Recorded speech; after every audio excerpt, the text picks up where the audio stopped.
Hello everyone and welcome to my guide on Age of Darkness Final Stand. In this guide I will cover the various buildings in the game and what they can be used for.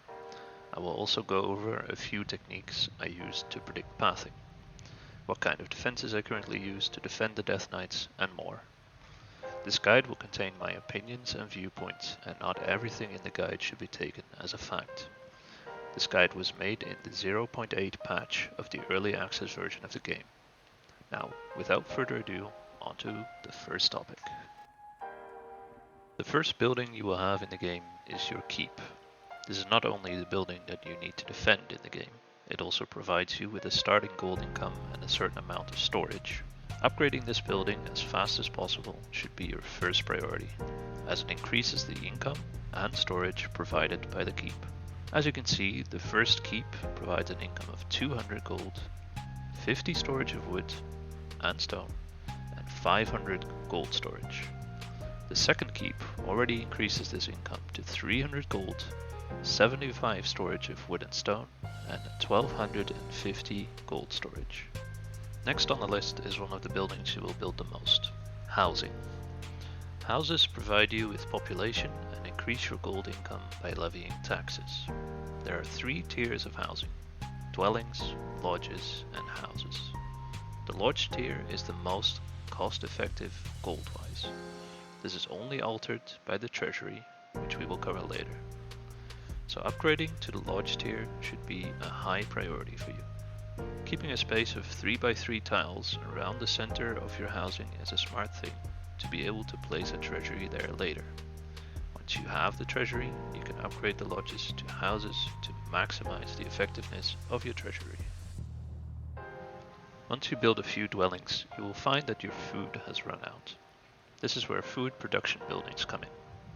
There are 3 different buildings that provide food: food huts, farms, and fisherman huts. Farms are also upgradable to refined farms later on. Food huts are a cheap, very cost-effective way of making food. However, they are not very space efficient. Farms, on the other hand, are quite expensive. To make it clear, a good food hut produces 10 or 11 food for an upkeep cost of 2 gold per tick. A farm costs 16 gold per tick of upkeep, and a good farm gives you 25 food, meaning I can make 8 food huts generating food for the upkeep cost of a farm.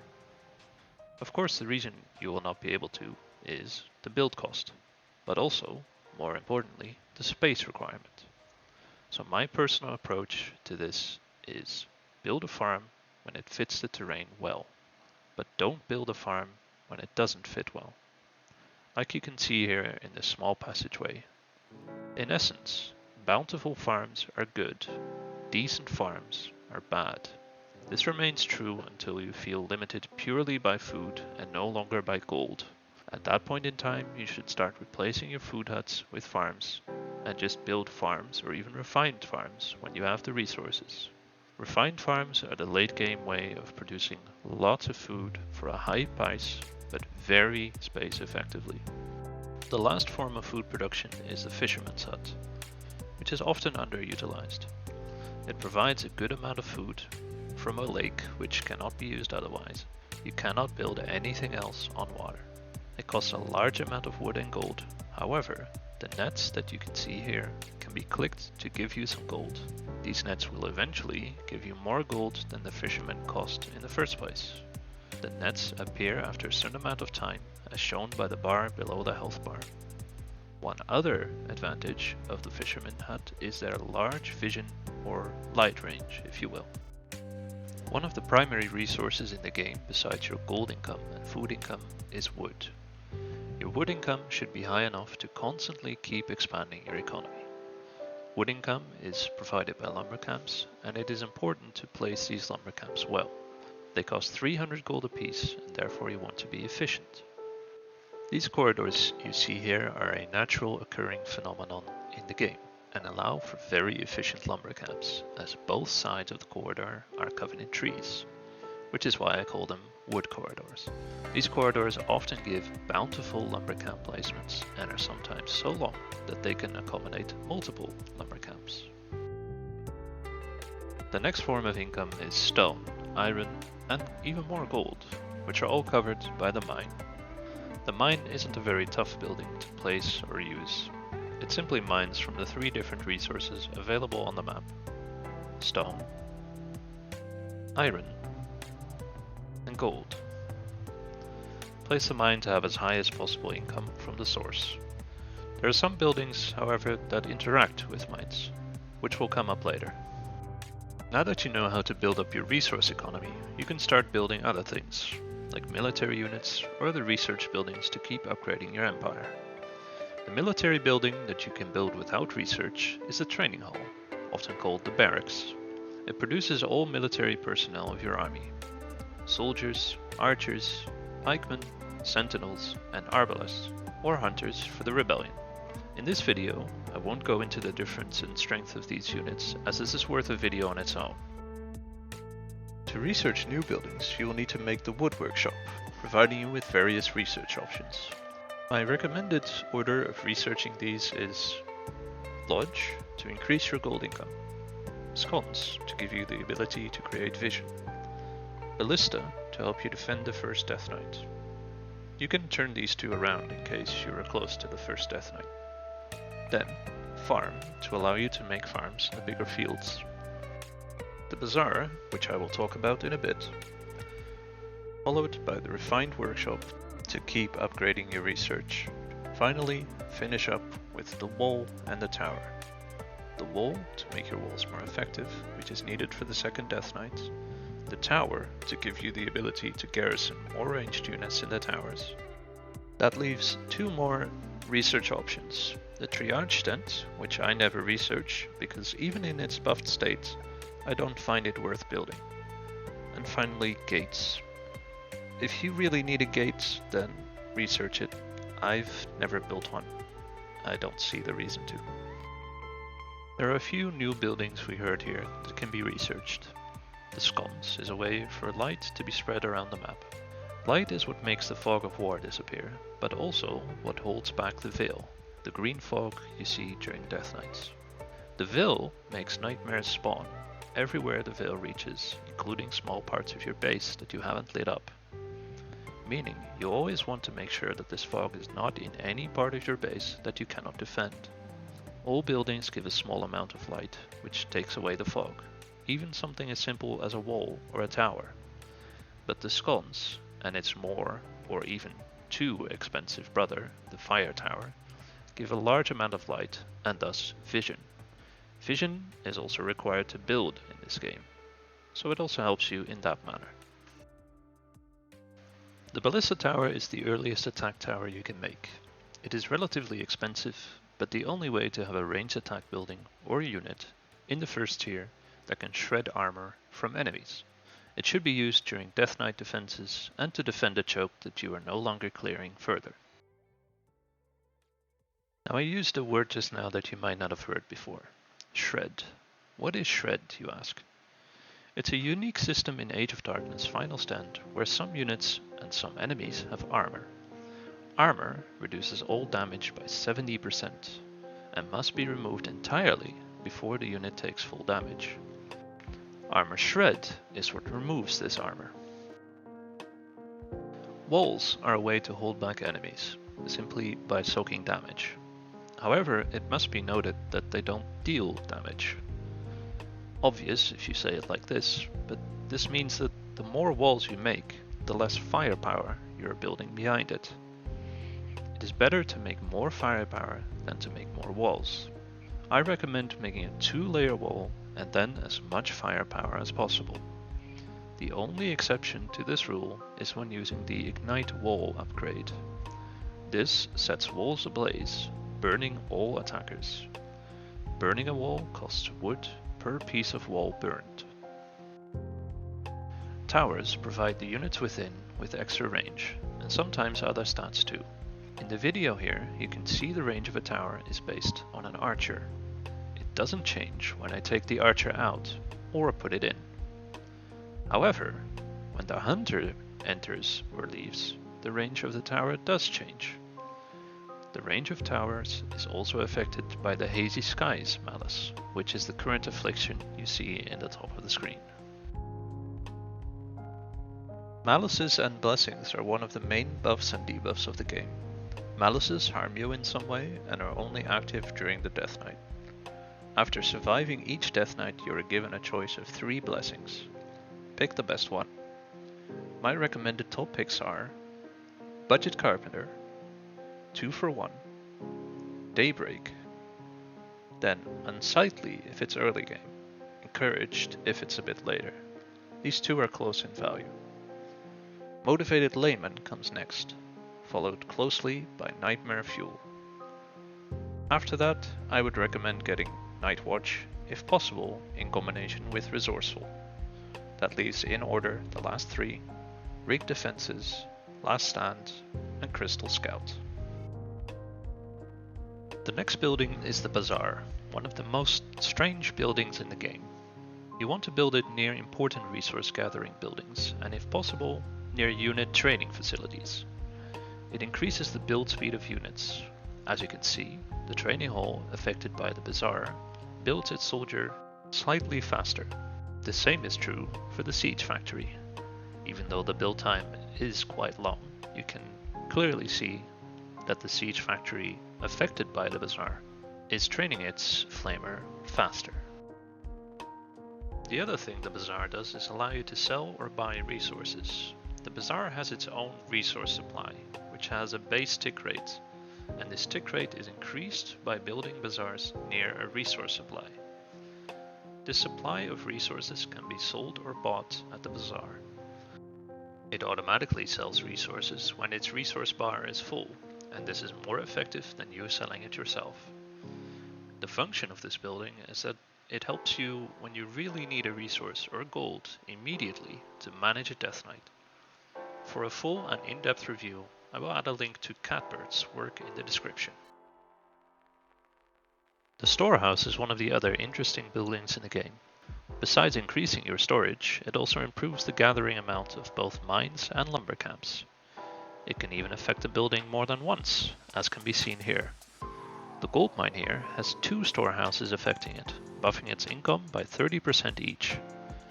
This allows you to get very insane amounts of gold income from a single gold mine that is well positioned between storehouses. It is, however, unclear whether this effect is intended by the developers, but currently it works. Once we reach the income to start a refined workshop, we get access to more and more research. My recommendation for the order is as follows. Treasury, to increase your gold income, one of the most important buildings in the game. Next, the house, to increase your gold income in combination with the treasury. Followed by the refined farm, to increase your food per space ratio. Then, the refined mine, to increase the amount of resources gathered per node. The siege factory is next, to start building powerful siege equipment, but also to keep researching better attack towers, like the Grand Bellow Tower and the Grand Ballista Tower. Finally, the wall and the tower. The final and strongest wall needed for the later Death Knights, where crushers are a threat. And the final tower, able to hold 4 ranged units apiece. A quick mention of the other 3 remaining researches. The gate, as I've said before, I don't really make gates ever. The fire tower, which was mentioned in the story about the fire sconce. It is simply too expensive currently. The refined lumber mill gives you increased lumber production, and it has a small area around it in which buildings are built faster. This effect can be used while building Death Knight defenses, and can be useful in other matters. As for the increase in lumber production, it is not worth it to research the refined lumber camp just for that, as you have enough wood around the map to build basic lumber camps and have more than enough wood income. A quick mention of the 2 towers that can be researched in Siege Factory. I find both of them to be underpowered for their cost and research level. I tend to build some Grand Ballista Towers, but only when I have enough resources.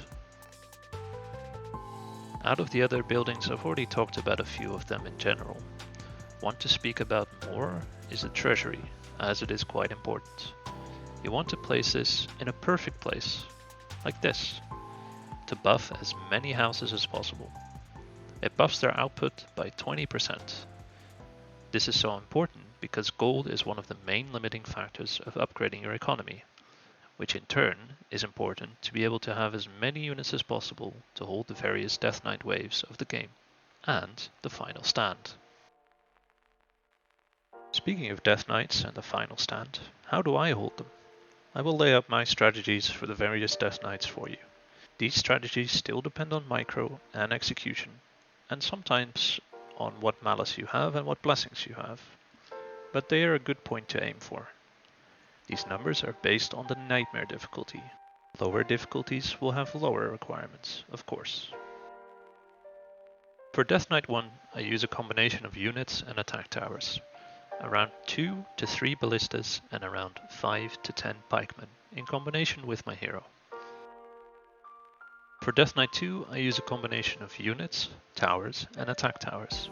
Around 5 to 6 ballistas, around 15 to 20 pikemen, and around 2 to 4 arbalests or hunters for the rebellion in towers in combination with my hero.